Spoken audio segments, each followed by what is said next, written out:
Hello दोस्तों, हरियाणा के मुख्यमंत्री मनोहर लाल खट्टर आज बेरोजगार युवाओं के साथ सरकारी नौकरियों के बारे में क्या बोले, आइए लाइव सुनिए। होता मात्र 5 या 6% लोगों को ही ये नौकरी मिलती है। शेष सबको भी रोजगार चाहिए।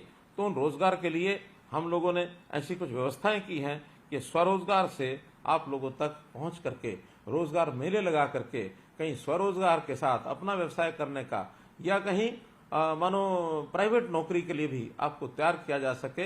और बहुत ऐसे लोग भी हैं जो अपनी तैयारी करके और सरकारी नौकरी में जाना चाहते हैं, लेकिन उनको वर्षों लग जाते हैं, किसी को 2 वर्ष, किसी को 3 वर्ष। तो ये जो इंटरिम बीच का समय है, इस बीच के समय में भी कोई खाली न रहे, तो इसके लिए कई हमने व्यवस्थाएं बनाई हैं।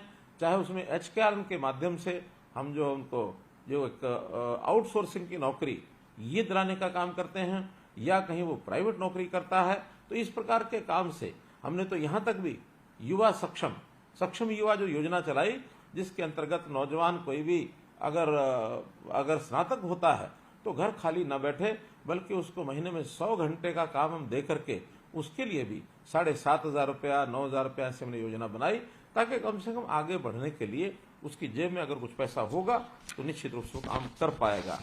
इस रोजगार मेलों के अंदर सरकारी विभागों की बहुत सी योजनाएं होती हैं। हमने उनको वहां भेज करके 17 विभाग ऐसे थे जिन्होंने ऐसे सब युवाओं की काउंसलिंग की, और उन मेलों में उन्होंने जाकर के पुरानी जो कुछ कंपनियां ऐसी हैं, कुछ उद्योग ऐसे हैं जिनको बुला करके काम देने की भी बात की है। तो इन सारे प्रयत्नों के माध्यम से आप लोगों को कैसे काम मिल जाए, इसका हम लगातार प्रयत्न करते हैं।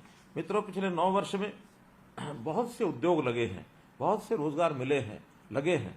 मुझे तो इस बात की प्रसन्नता है कि हम जितने प्रयत्न करते हैं उसका बहुत लाभ हो रहा है। हमने अभी पिछले दिनों के अंदर जो 1889 रोजगार मेले लगाए, 5.5 साल वो सरकार चली, मात्र 15,000 नौकरियां ही वो दे पाए। और फिर कांग्रेस की सरकार 2005 से 2014 पूरे 10 वर्ष चली, उन्होंने भी 10 वर्ष में और 86,000 नौकरियां मात्र दी। अब ये अलग बात है कि क्लेम करने में कोई कितना ही क्लेम करे। मैं भी पिछले दिनों में पूर्व मुख्यमंत्री भूपेंद्र सिंह हुड्डा से मैं सुन रहा था उनकी बात, तो उसमें उन्होंने बताया कि हमने 1 लाख तो अध्यापक लगा दिए हैं, जबकि वास्तविकता ये है कि कुल 10 साल में 35,000 अध्यापकों की भर्ती उन्होंने की है। मैं कभी ना कभी उनके आमने सामने बैठ करके भी इस बात का और खुलासा करने वाला हूं कि उन्होंने कितनी नौकरियां दी, और उन नौकरियों में उन्होंने नौकरियां लगाने का प्रयत्न किया होगा, लेकिन वो प्रयत्न करने के साथ उनके एक सिस्टम में कितनी खराबी थी कि उसमें बहुत सी नौकरियां तो बलि चढ़ गई, कोर्ट्स ने जिनको रद्द कर दिया। तो ऐसी रद्द हुई नौकरियां वो भी उनको देखनी होंगी। और जो उन्होंने आउटसोर्सिंग से लगा करके गेस्ट टीचर लगाए थे, आखिर उस गेस्ट टीचर्स को भी नौकरियां नहीं दे पाए। हमने आने के बाद उनको नौकरी भी दी, और नौकरी में उनको अंतिम समय तक वो रिटायर ना हो, ताकि उनको रोजगार उनके रिटायरमेंट एज तक मिला रहे। ये काम भी हमने आने के बाद किया। तो हम जो ट्रांसपेरेंट नौकरियां कर रहे हैं, यानी जो दे रहे हैं 2014 से लेकर 2023, इन 9 सालों में मुझे बड़ी खुशी है इस बात को बताते हुए कि 1,14,000 तो सरकारी नौकरियां हमने दी हैं, और साथ ही अभी अगले 6 महीने के अंदर अंदर और 41,000 भर्तियां जो हैं वो प्रक्रियाधीन हैं।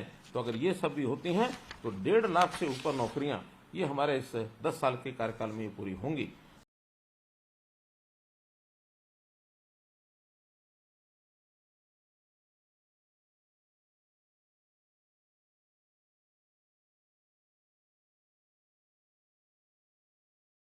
के माध्यम से जो इस प्रकार के टेक्नीशियन को तैयार कर सकते हैं, प्लम्बर तैयार कर सकते हैं, राजमिस्त्री, इलेक्ट्रीशियन आदि, ये सब तैयार करने के लिए उन सबको किसी एक प्लेटफॉर्म लाकर, जिसका मिस्त्री हरियाणा नाम से हमने ऐप बनाया है।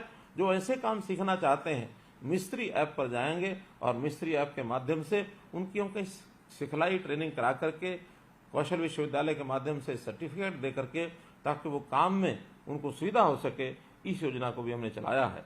जो देश में एक नई राष्ट्रीय शिक्षा नीति ये लागू हुई है, इसमें भी शिक्षा इस प्रकार से दी जाए जो रोजगार परक हो, ताकि उसके माध्यम से हम शिक्षा के माध्यम से रोजगार को प्राप्त कर सके, ताकि कोई भी युवा बेरोजगार न रहे।